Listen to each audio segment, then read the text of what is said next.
Hi, I'm Nicole. Everyone kept telling me that my unique life experiences and messages of hope would make a great podcast. So, I made one. Join me as I journey through life's many obstacles on Girl vs. World.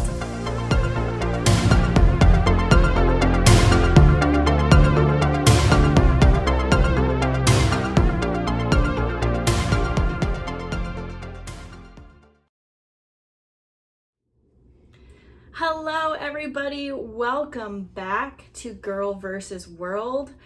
It's great to have you. It's great to be here. If you're just joining us for the very first time, my name is Nicole, and I started out with a blog about 2 years ago called girlversusworld.com. That's versus spelled out, not VS.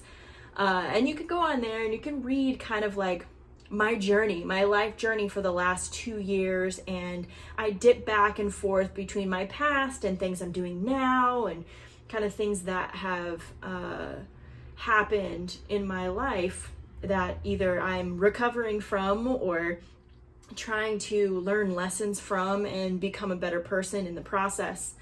And so I started the podcast to kind of grow from there. You know, I realize in today's world that reading things, like especially a blog or a book or, you know, a PDF document, not everybody likes to read things. And so my goal here is to bring some of what I did in that blog and bringing it to an audio format. So a podcast seemed to make sense to me. So here I am making podcasts and trying to put content out there for the people that like to listen to content over sitting down and reading. I personally struggle with sitting down and like reading a book. And so like for me, doing a podcast is easier. Like I don't write a format for my podcast. I literally get a topic, I sit down and I just start recording. I don't edit these. I don't cut things out. Whatever I say is what gets said, and that's the end of it. Like my videos as well. I am also on YouTube. So if you would prefer to watch and listen, you can do that. I'm going to be posting these on YouTube. So just check out Girl vs. World on YouTube and you can see this mug. And a lot of hand movements and facial expressions, because that's the kind of person I am. I'm very much like you can read my emotion on my face and my hands will tell you the rest. So feel free to check out the YouTube channel. And that way, if you get bored with just listening, you can watch too. I mean, I can't guarantee a full show, but you can at least see some inflection. I'm also going to show stuff on camera today. So this is particularly an episode that you might want to check out on YouTube. Okay. So to my point about like sitting down and reading, I realize that is not the format for everybody. So I'm trying to grow this into, giving people options. I personally have a struggle with sitting down and reading books. So I joined a business book club with some really awesome ladies that I've been fortunate to get to know. And we started reading books together. And it's like going back to school days where you were assigned homework. Like if I'm assigned homework and I'm committed to the book club, I will read the book because I don't want to be the person that's not prepared. And that goes back to like school days where I was the kid that was like always prepared. I always did my homework. I had straight A's. If I missed something, I was devastated. And like I was the kid that like already had the A and did the extra credit work. Like I had to just be like top of class. And that's like, I don't know, it's just a personality trait of mine. And I know this about myself. So if I go ahead and commit myself to something like a book club, I'll actually read. So it's been a goal of mine to read. All right, so we started with this book. If you're watching on YouTube, you can see it. I'm holding it up. But it is called The 4-Hour Workweek, and it's by Timothy Ferriss. And it is a very large book. Like, This thing is heavy. It's got a huge index in the back, like bonus material, reference material. And getting this book, I knew the idea it was selling, right? Like I knew that it was selling this idea of having a 4-hour work week, which is great. That sounds freaking fantastic, because primarily for me, I work my 40 hours a week, and then I work my passion projects like my blog and the podcast, and then I have like acting gigs and singing gigs and performances and all this other stuff, in addition to trying to have like a normal social life. The 4-hour work week sounds impossible to me. But I was optimistic. I'm like, okay, we'll read this book and we'll see how it goes. It was not for me. And let me say why. Because it's setting up a business that doesn't feed my soul. And for me to work on something, I have to be connected to it. And what they were outlining kind of in here is a lot of stuff that I've done in businesses. Like I've done affiliate marketing, I've worked for agencies, I've done a lot of marketing stuff. My bread and butter is marketing automation. So like I help people take their courses and put them online and, get out this information. Like, I have to feel like a connection to what I'm doing, or I just don't want to do it these days. Like the older I get, the more selfish I get on the projects that I participate in, because of how time consuming they can be. I want them to like nurture parts of my soul. And I think there's portions of this book that I can use. Like there's actionable items in here, particularly with delegating. I struggle to delegate. Now, I don't know if you have this problem as well, but like, I don't trust people to get it done the way that I do it. And that comes again from like the perfectionism of when I was a kid and I wanted everything to be perfect, and like group assignments were a nightmare to me. To be paired with other people who weren't going to do as good of a job as I could do was like a dagger through the chest. And it's not to say that I'm like this perfect person who actually gets stuff done even efficiently, but in my own head, I'm like, I would just rather do it myself, because then I know it'll be done right. And then I don't have to like answer a bunch of questions and deal with it.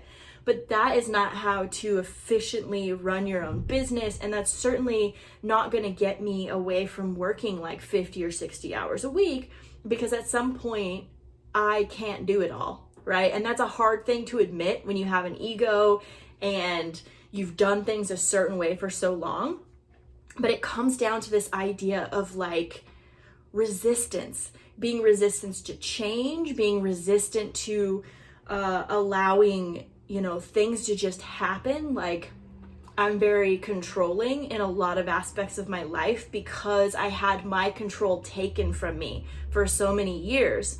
And this happens when you're like, you have a rough childhood, or you get into a relationship where that person controls everything that you do. Like the thing that happens when you get out of that and you start to heal from that is you overcorrect.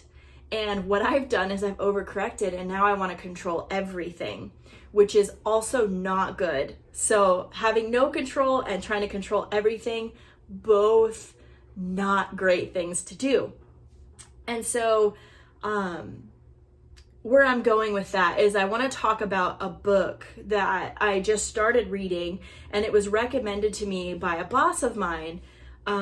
Because I'm a writer and because I pursue the arts a lot, it can be hard to put all of your focus into those things because, I don't know about you guys, but like, or girls, guys, girls, however you identify. I should get out of saying that. I have to admit that I am terrible about gendering people, and I'm really trying to work on it. So my apologies for saying guys. I'm trying to get out of doing that and correcting when I do that. So I just caught it. I apologize. When you folks, I try to use folks. I don't know if that is offensive, but I go with folks, people, humans. and that seems to be better. I want to just say that I am a Southern California girl and I call everyone guys or dude, and it's not acceptable. So anyway, back to what I was talking about. So I'm a writer, and I often, when we grow up, we're kind of like pushed into certain professions, like be a doctor or be a lawyer or a police officer or a teacher. Like there's very specific paths. When you're the kid that says that you want to be an actor, or you're the kid that says they want to be a musician or a director or all these other things, like there tends to be a certain attitude about it where it's like, maybe you should have a backup plan in case you don't make it. It's like you're almost put at a disadvantage almost immediately because you've chosen the arts. Not that my parents didn't like support the fact that like I was artistic, but it definitely came with a set of like, maybe you should have a backup plan, make sure to study, get good grades, and all of that, and I think we've seen that perpetuated in media, in the TV that we watch, that the kids that pick the creative careers, there's either something like kind of off about them, or they're like treated differently than someone who is saying they want to be a doctor or a teacher or something like that. We're like, yes, do that. But if you're doing arts, like you're supposed to do your arts and then something else. Like we're supposed to have multiple jobs. And maybe that's because when we do come out to LA or wherever we're going to pursue our arts, that we're usually working multiple jobs. That's how it was when I came out to LA. I was a waitress, doing auditions and getting gigs and trying to like navigate that world, right? So I say that because when you choose a job in the arts and you choose a passion in the arts, there's a lot of resistance built into just that choice. And so this book was recommended to me based on like feelings I have about my own writing and my own pursuits, because again, I have a day job. 40 hours a week, I'm doing marketing automation for one company that does life coaching. And then I work for another marketing company where I help people get their stuff online, right? So it's creative in a certain respect, but a very technical type of job. And that's my day job. That's my moneymaker. And then I have these other pursuits, right? So we were talking about these other pursuits, and my boss was like, you should get this book. Because the great thing about her is that she pushes us to pursue that our passions too. She's like, you got to keep writing and keep following your heart and work with us and we'll work with you. And like, it's a very great environment to be a part of, and I feel very encouraged. So this book feels personal because of that aspect, but also I started reading it and I'm like, oh my gosh, this makes so much sense. So the book is called The War of Art: Break Through the Blocks and Win Your Inner Creative Battles. So this is the book right here. If you're just tuning in on the podcast and listening audio, I will put a link to this on the blog. I will also put a link to this on YouTube if you want to check it out and you want to purchase it. The book is by Steven Pressfield, and I started reading it, and like right away, I'm just going to read directly from a highlighted piece. And the title of this particular part of the book says, What I Know. So there's a secret that real writers know that wannabe writers don't. And the secret is this. It's not the writing part that's hard. What's hard is sitting down to write. And what keeps us from sitting down is resistance. Okay, if you're a writer, then you know exactly what he's talking about here, where it's like, it's not the writing that's hard. You can do the writing. You know you're capable of it. You've taken courses. You know you're confident in your ability to write. But you fight so hard with everything in your being not to sit down and do it. And that's a crazy thing to think about, because we do a lot of things in our life that we feel forced to do, and we do them like second nature. But when it comes to pursuing the thing we really, really want to do, like if you're a writer, you find so many excuses not to sit down and write, and that's resistance, right? There's a resistance. And I feel like already we had resistance built into us by society, by our parents, because we chose professions and dreams. And that's the thing too, right? People call wanting to be an actor a dream, and like wanting to be a teacher, they don't call that a dream, they call that a job or a profession or a career. So even the way that we term things, it's like, oh, you're following your dreams.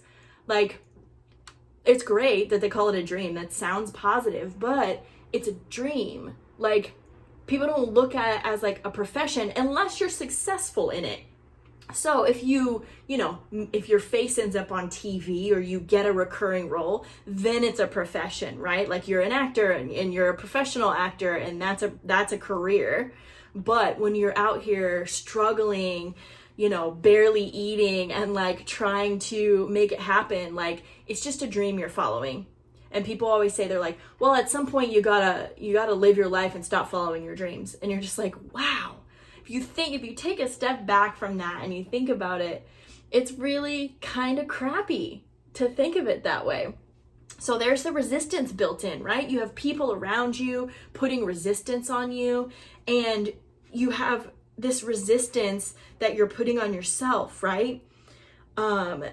So I've started highlighting a lot of stuff in this book because it is just speaking to my soul.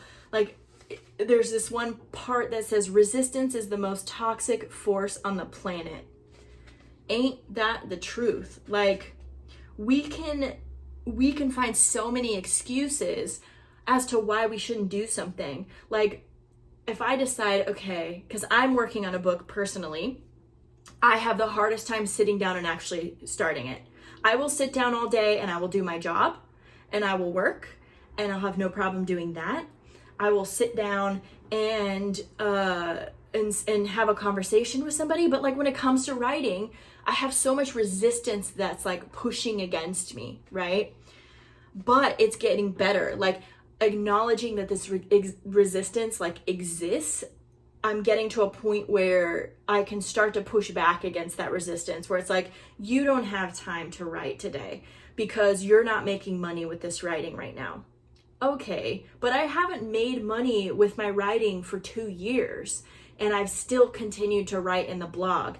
And in this podcast, I will still continue to record these podcasts, because oftentimes we equate if something is successful as if we're making money at it, or if we have so many followers on our social media, or we have so many downloads or listens, and we're tying it all to this thing. But the success of what we're doing is actually sitting down and doing it, is fighting the resistance is the success. So if you're in the position right now where you're not making money with the things that you really want to do in your life, right? Like you have your day job and you're doing these extra things, and you're like, I'm not successful. If you are doing them and you are making the time to do them, that is success. Don't ever let anybody tell you that you're not successful because it isn't making you money. Because a lot of these passions that we have and that we do, it's not about the money. Sometimes we are rewarded with money, but that's not why we do them. But the fact that we can sit down and do them and put it out there, that's such a huge success. And I think it's underrated, and people don't say it enough, where they're like, you should just stop doing that because it's not making you money and it's taking up your time and blah, blah, blah, blah, blah. And it's all of this resistance around you that's trying to get you to stop. So even if you've defeated the resistance in yourself, there are outside forces that will also put their resistance on you. This can come in the form of a partner. Like, your partner is saying, you're just never spending time with me, or this doesn't make us money and you need to focus on other things, or, there can be all this resistance from that. Or family. Like having a family that doesn't understand your passions and the things that you want to do and how you live your life, like there's a lot of resistance that can come from that. And I was listening to someone speak earlier today. Her name is Teal Swan, and she was saying that a lot of this stuff that happens in our life, this like resistance that we can start to feel, is like a train that's been going for generations. And sometimes we are the stopping force. Like the stuff that my mother, that my grandmother and her mother suffered with can stop with me by just simply turning around and being like, enough is enough. You know, like maybe I'm not the first to be creative and to pursue my passions in acting and singing, but maybe I'm the first one in my life because everybody else just jumped on that train and decided that their dreams didn't matter, or decided that they didn't want to go after other things because life got in the way, right? But I can be the first one, but I'm going to get a lot of resistance for it, aren't I? Like, I'm going to get resistance from family. I'm going to get resistance from friends. I'm going to get resistance, but that doesn't mean that I should stop, right? Like, I could be the one that is the difference between this being like a successful endeavor, and not because I'm making money or not because I have a bunch of likes and follows, but because it feeds my soul and it makes me happy. And at the end of the day, I think that that's it, is that resistance at the end of the day is fueled by fear. You know, in this book, it says resistance has no strength of its own. It has no strength. It's like dating a narcissist. The narcissist only has power if you allow them to have power. Once you cut them off and you cut them out of your life, their power over you is gone. There's going to be residual trauma, because I myself am still dealing with residual trauma from being with a narcissist myself. But you cut the power of the narcissist off when you remove yourself from the situation. And I think, you know, that's like the goal here, is to not give resistance the power. So if you're constantly afraid of everything that's going to happen, this resistance just keeps building. But if you can conquer your fear, for example, a fear that I have is that I'm going to put this podcast out and nobody's going to listen to it. Or that I'm going to put this podcast out and I'm going to get a bunch of flack for it. Because I'm going to say stuff probably wrong. I'm going to have my own opinions that people aren't going to agree with. I'm going to tell a story that people are going to tell me to shut up. You know, like that I shouldn't talk about those things on a public platform. And a lot of this stuff, there's a lot of fear that I have that surrounds what I do, but I'm not letting it stop me. I'll tell you a story. In high school and college, I was so terrified of public speaking that I would literally get so nervous that my throat would close up and I couldn't breathe and I would pass out. Now, it only happened once where I actually passed out and fell over, but because it happened once, I was like, the fear would just build and build and build and build, and I was just so terrified that I just stopped. I stopped doing it. Like, I stopped acting because I was so terrified of being in front of people. I stopped singing because I was so terrified. My fear was stopping me from doing all the things I wanted to do. And then I was also, on top of that, in a relationship with somebody who was telling me I wasn't good enough, that I couldn't do these things, that I didn't deserve to have everything that I wanted, that I didn't have enough talent. You know, there was all this fear being built into me in addition to my own fear from public speaking. So as I got sober and was trying to conquer some of these fears, I got myself a job hosting trivia at a bar. Okay, so here's two things I'm trying to conquer in this goal. Is one is conquering the fear of public speaking, because now I am speaking in front of a large group of people. And two is being able to be in a bar again and not drink. So I challenged myself with this because I wanted to not be afraid. I didn't want my public speaking fear to stop, because what that was doing was holding me back from everything I wanted to do. I want to be an actor. I want to be a stage performer. I want to sing. I want to be able to talk in front of groups of people.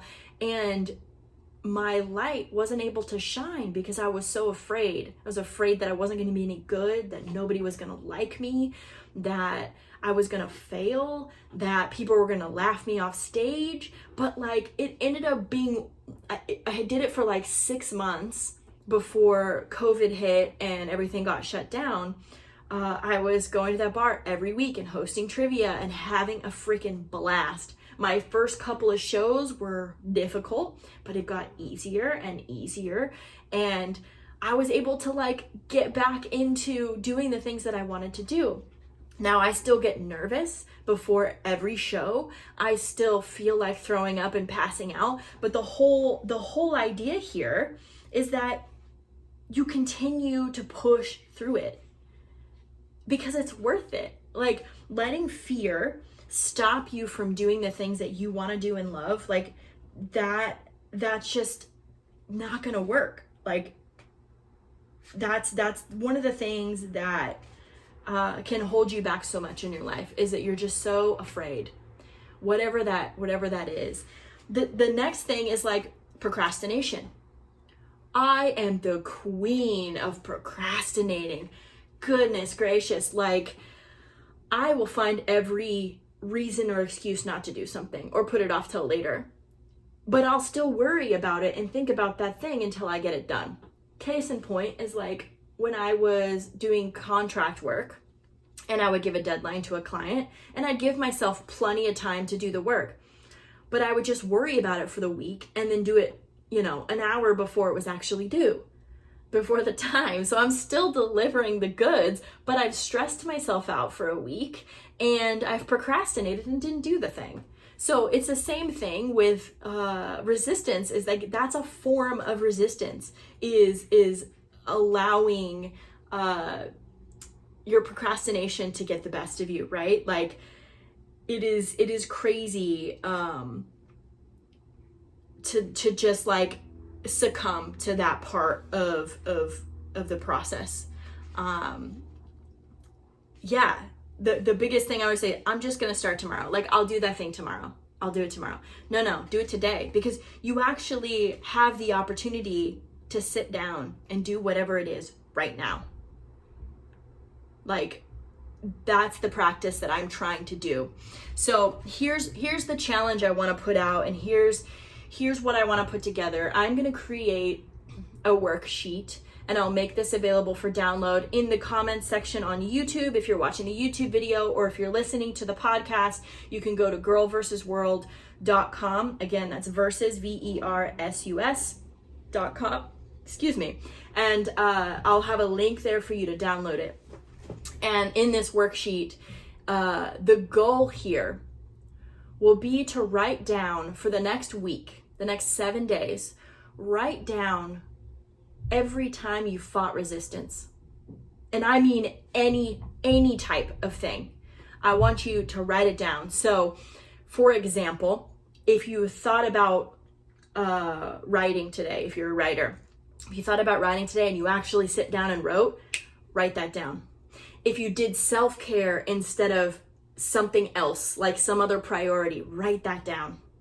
If you sat down and read a book instead of cleaning the house or like doing all these other obligations, write that down. And at the end of the week, I want you to look at that list. The goal will be to fill up that page. Fill it up with things that you did that fought resistance. Every time you, in your brain, when it said, no, I'll just do this later, if you instead said, I'm going to do this now, write that down. And I want you to do that every day for 7 days. And then I want you to look at that list and look at what you've been able to achieve. Every single line item on that worksheet is a success, and I want you to give yourself praise for doing it. It might feel silly at first, but I promise you, if you start to do this, what I do, don't have my phone near me, but what I do on my phone is I open up a notepad. If I can't write it down, what I'll do is I'll open a notepad and I will write down every time I fight resistance. Every time.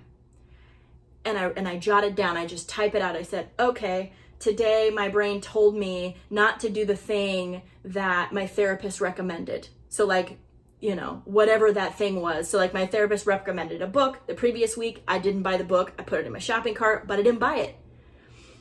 However, this last week, I bought the book. So it's coming. So instead of leaving it in the shopping cart thinking, I don't have money for this, or whatever the excuse is, I'll order it later, I went ahead and ordered it. So it's stuff like that.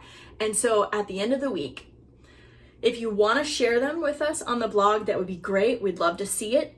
I'd love to see examples. If not, that's fine too. But what I want you to do is take that sheet at the end of the week, look at them and read out each line item and hug yourself and say, thank you for taking that time. It's going to feel silly at first, but I promise you, if you get in the habit of thanking yourself for fighting resistance, there's a change in your brain that's going to start happening. Because now you're rewarding yourself for doing things for yourself. And for a lot of us, that's a hard thing to do. I am a people pleaser. I am a service kind of person, and I want to help everybody else but myself. And that comes from a long background of bullshit that I'm still sorting through. But when I do stuff like this, and I do self-care, and I do these types of tasks, and I thank myself for it, man, does my life feel a lot more manageable and easy. Like if you can focus on things like this, read your books. Like I recommend getting this book. I'm going to finish it myself, but I can't say enough nice things about it. But do the worksheet exercise, even if you only do it for 7 days. I encourage you to always do it. Just make it part of your week. Some people are into meditation. Maybe 1 day a week of meditation, you can thank yourself for doing the things. And you know what? If you don't have a long list and you didn't get to it this week, please don't beat yourself up over it. You can start today and try it again, because nobody gets anything right on the first try. I know I haven't. I've been very fortunate to get things right on the first try, but not very often in my life. So if you try this and you fail at it, quote unquote fail, let's start over. Just start over. Print out a new sheet. It's a new week. Start over and start writing it and start thanking yourself for it. I promise you, with exercises like this and choosing to fight your resistance instead of letting fear take over and holding you back, you are going to see the biggest transformation in your life. So that's my challenge for you this week. Download the worksheet and start fighting that resistance and allowing the change and the fulfillment of the things that you want to do in your life. Allow it to wash over you and thank yourself for it. I'll talk to you next time. Thank you so much for listening to our episode today. I am your podcast host and producer, Nicole Samra, and the music for this show is called 80s Pop Dreams by Soundtricks. If you loved our episode today, please feel free to give us a rating on whatever network you're tuning in on, and we look forward to having you back next week.